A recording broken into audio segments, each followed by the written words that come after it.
Welcome back, students, to this 11th lecture in the series of Python and programming course and robotics programming course.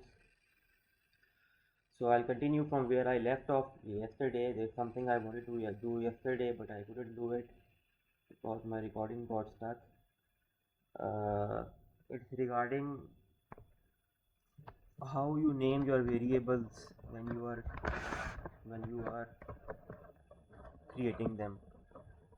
So usually we use three sort of conventions, although I told you that the only rule is that you have to start with an underscore or a letter,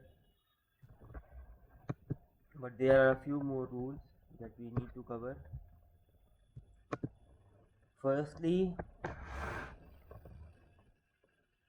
a variable name cannot start with a number.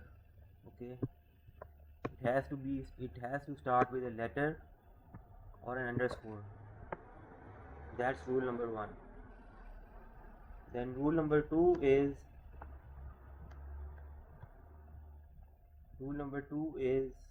a variable can only contain alphanumeric characters and underscores. Alphanumeric characters means that you can only have letters, capital, uppercase or small case, and you can only have numbers, and you can only have underscore.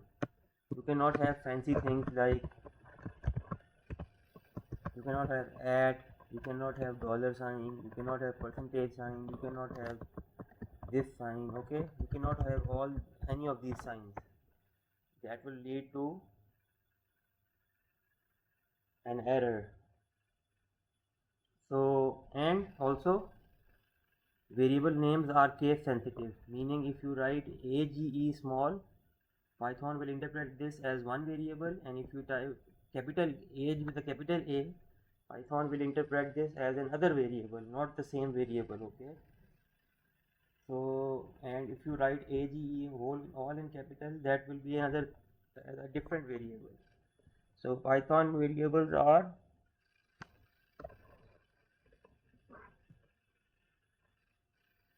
case sensitive. Okay, that's the first lesson for today. The second lesson for today is that there are some ways, some good techniques in which we can write, in which we can take use or make use of when we are defining the names of our variables. So the first way to write the names of our variables is by using something called a camel case. Okay.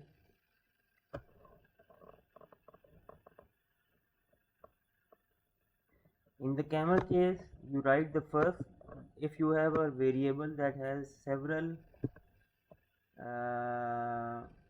different words in it, you write the first word with a small starting letter. Then when the new word starts, you write the first letter of that word with a capital letter. For example, the V of variable here the name they are trying to write is my variable name. Okay, the name of my variable, and you can see that three words, and the three words are separated by a capital letter of the first word. Okay, so M of my is small, the first letter of the first word is small, but when a new word arrives, like variable is a new word, you write the name of that variable with a capital V. Similarly, when name comes, you write the name of the N of name with a capital N. This way of writing Python variable names is called the camel case method. Okay, you don't have to follow it, but if you follow it, it's a good practice. Then the second way to do it is that if there are three names, three different words in your variable name, you can separate them by writing capital letter for the first letter of each word. So for example, here M is capital, then V is capital, and followed by N is capital. Okay, so my variable name. And the third, this method is called Pascal case.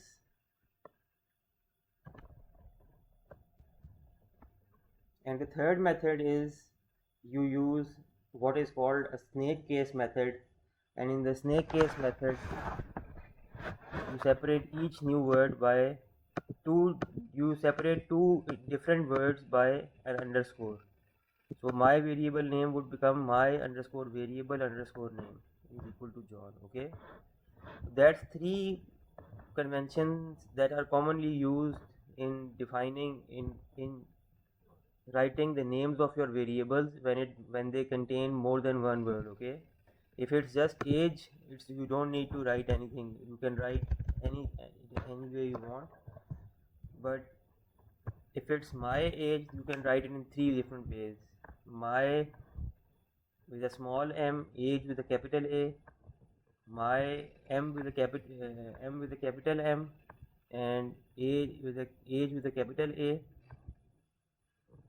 Or you can write my underscore age like the way we have done before. So this is lesson number 1 of today. For lesson number 2, today I'll just write here. Today we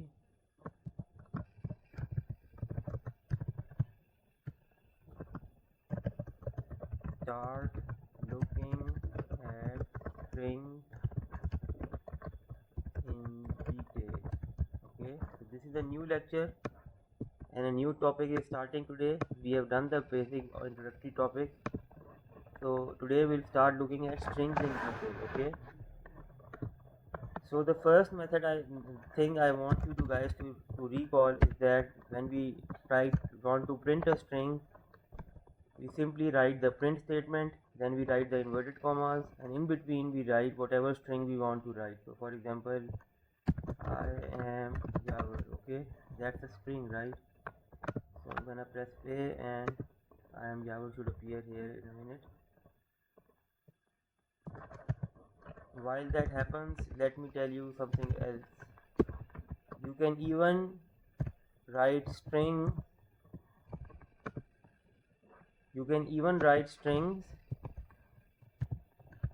in single commas.